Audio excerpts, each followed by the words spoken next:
राजस्थान में इस बार मानसून की बारिश ने कई रिकॉर्ड तोड़े हैं। बीते कई बरसों में यह पहला मौका है जब राजस्थान में भारी बरसात का इतना लंबा दौर चला। रेगिस्तान में रेतीली धोरों के बीच नदियां बह रही हैं। जिन नदियों में पानी नहीं होता था उसमें बाढ़ आई थी।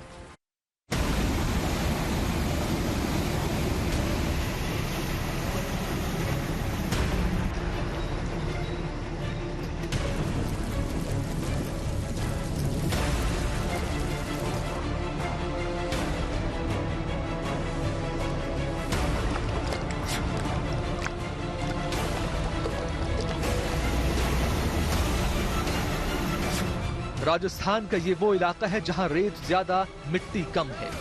रेत पर मकान खड़े हैं, रेत से जुड़ा कारोबार होता है और सबसे बड़ी बात, पानी यहां आज भी सबसे बड़ी समस्या है। लेकिन पिछले दिनों ऐसी बारिश हुई कि तस्वीर बदल गई।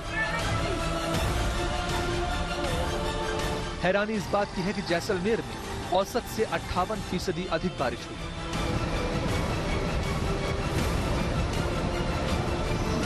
राजस्थान में इस बारिश से मरु गंगा कही जाने वाली लूणी नदी भी उफान पर है। तेज बारिश के दौर ने रेगिस्तान में समंदर जैसे हालात बना दिए हैं। जो रेगिस्तान पानी के लिए तरसता था, वहां इन दिनों नदियां बह रही हैं। उत्तराखंड के बागेश्वर के बाद जैसलमेर में इस बार सबसे ज्यादा बारिश हुई है। सामान्य बारिश का आंकड़ा 176.9 मिलीमीटर है, लेकिन इस बार 1 जून से लेकर 11 अगस्त तक यहां पर 134% अधिक बारिश हुई है।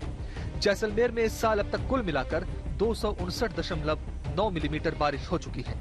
2006 के बाद पहली बार जैसलमेर शहर में जबरदस्त बाढ़ आई है। राजस्थान के 4 जिले थार रेगिस्तान में आते हैं। थार का कुल इलाका 1.19 लाख वर्ग किलोमीटर से थोड़ा ज्यादा है। जैसलमेर के अलावा इस रेगिस्तान में जोधपुर, बाड़मेर और बीकानेर आते हैं।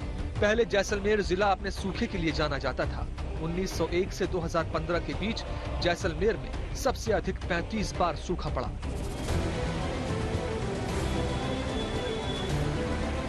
लेकिन पिछले कुछ साल में थार के इस रेगिस्तान के इन इलाकों में इतनी बारिश हो रही है कि बाढ़ आ जाती है। 2015 के बाद से यहाँ हर साल यही हाल है। क्लाइमेट चेंज तो जरूर है, लेकिन हर एक जो इंसिडेंट है ये हैवी या वेरी हैवी रेन का, उसको हम जलवायु परिवर्तन से जोड़ के नहीं देख सकते, क्योंकि जो डिप्रेशन, डीप डिप्रेशन सामान्यतः पहले भी ऐसा हुआ है कि जो बंगाल की खाड़ी में बनने के बाद मध्यवर्ती क्षेत्रों से होते हुए गुजरात और दक्षिणी राजस्थान तक पहुंचे। लेकिन राजस्थान जैसे रेतीले इलाके में बारिश क्यों सितम ढाती है? राजस्थान में 13 नदी क्षेत्र या रिवर बेसिन है। शेखावती, रूपारेल, बनगंगा, गंभीरी, पार्वती, साबी, चंबल, माही, साबरमती, लूणी, पश्चिम बनास और सुकली। इन 13 नदियों के कई छोटे छोटे नदी क्षेत्र भी हैं। राजस्थान रिवर बेसिन के एक बड़े नेटवर्क के बीच में स्थित है। लूनी, बनास, चंबल सबसे बड़े रिवर बेसिन है। लूनी अजमेर, बाड़मेर, जालोर और जोधपुर से होकर बहती है।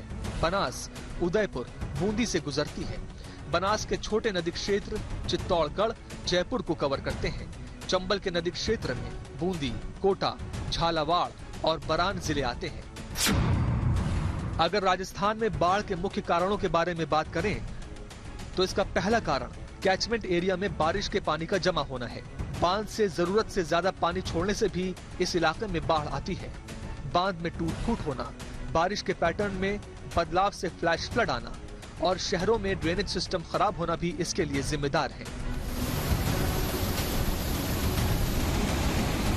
इसके अलावा क्लाइमेट चेंज के कारण भी अलग अलग राज्यों में बारिश के पैटर्न में बदलाव आया है। त्रिपुरा में ऐसी बरसात हो रही है कि राज्य की नदियां खतरे के निशान से ऊपर बह रही हैं। एनडीआरएफ, एसडीआरएफ के साथ असम राइफल्स के जवान मोर्चे पर डटे हैं। 24 घंटे में वहां ऐसी बरसात हुई कि सालों के रिकॉर्ड टूट गए। जानकार मानते हैं कि क्लाइमेट चेंज के कारण त्रिपुरा में ऐसी बरसात हो रही है।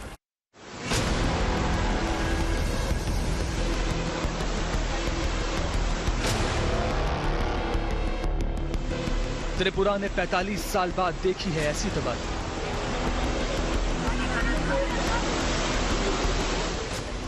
तबाही की धार में, जिंदगी और मौत की मझधार में लोग फंसे हैं। लेकिन त्रिपुरा में औसत से ज्यादा बारिश क्यों हुई? क्या त्रिपुरा में वेदर पैटर्न बदल रहा है,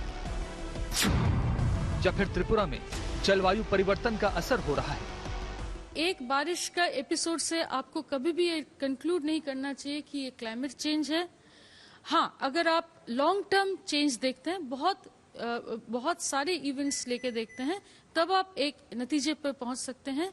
अभी हमारा जो IMD की तरफ से जो क्लाइमेट चेंज का स्टडी हुआ है, पास्ट ट्रेंड से देखा गया है कि गुजरात और राजस्थान में थोड़ा सा बारिश बढ़ा है, साथ ही साथ आपका मणिपुर और नॉर्थ ईस्ट में बारिश थोड़ा सा कम हुआ है। त्रिपुरा की भौगोलिक स्थिति ऐसी है कि हर साल बाढ़ और बारिश से लोग जूझते हुए नजर आते हैं। लेकिन इस बार भारी मानसूनी बारिश ने जो संकट पैदा किया है, वो हर किसी को हैरान करता है। भारी बारिश की वजह से नदियां उफान पर हैं। कई जगहों पर लैंडस्लाइड हुई है। 50 से ज्यादा गांव डूब गए हैं। 20 अगस्त को एक दिन में रिकॉर्ड तोड़ 288.8 मिलीमीटर बारिश हुई। 22 अगस्त को बगाफा में 375.8 मिलीमीटर, बेलोनिया में 324.4 मिलीमीटर और गोमती जिले में 307.1 मिलीमीटर बारिश हुई।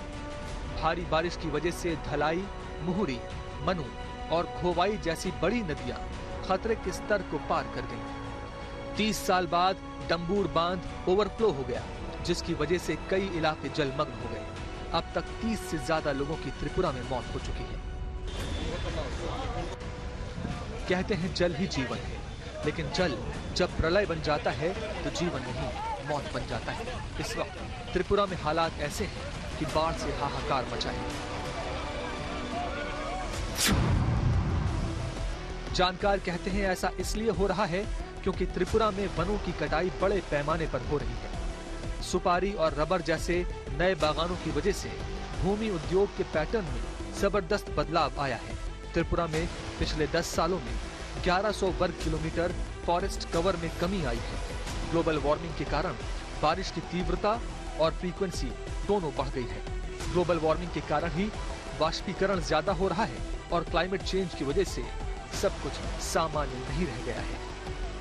चाहे आप क्लाइमेट चेंज कहें और या जो मानसून सिस्टम जो बंगाल की खाड़ी में बन रहे हैं उसमें बदलाव कहें, ज़्यादातर वो सिस्टम तो इस तरफ नहीं जाने चाहिए जहां अभी गए हैं, जिसके कारण राजस्थान में भी और गुजरात में भी बहुत भारी वर्षा हुई है। सामान्यतः वो सिस्टम का ट्रैक वो नहीं रहता, पर चेंज ऑफ ट्रैक के कारण ये स्थिति बदल गई है और इसमें कुछ ना कुछ असर तो क्लाइमेट चेंज का जरूर देखने को मिलता है। बारिश और बाढ़ ने त्रिपुरा का बुरा हाल कर दिया है।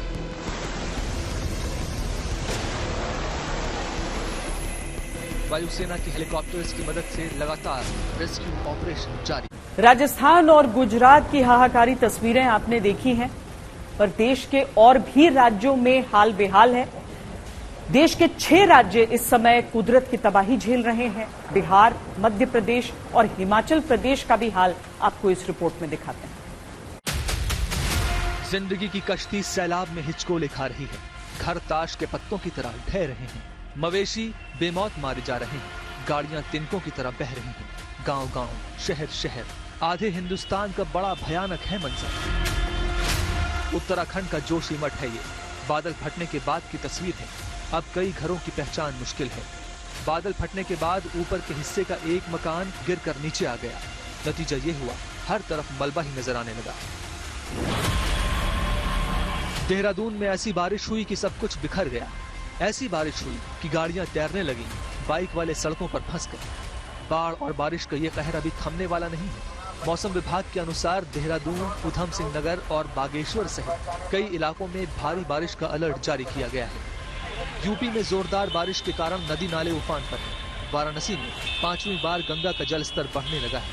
वाराणसी के 40 से ज्यादा घाट पहले ही डूबे हुए हैं और अब जल स्तर बढ़ने से निचले इलाकों में रहने वाले लोगों में खलबली मची है। ये जो बनारस का चौराहा है चारों तरफ पूरा ये जलमग्न हो गया है। सभी प्रतिष्ठानों के बाहर पानी भर जाने के कारण आप देख लीजिए सभी शटर बंद है, सभी शटर के अंदर पानी चले गए, जिसके कारण व्यापारियों को माल का ज्यादा नुकसान हुआ है। घाट में पूरा पानी भरा हुआ है, जगह जगह पे नाव बंद है। हम लोग को बहुत निराशा महसूस करनी पड़ी है।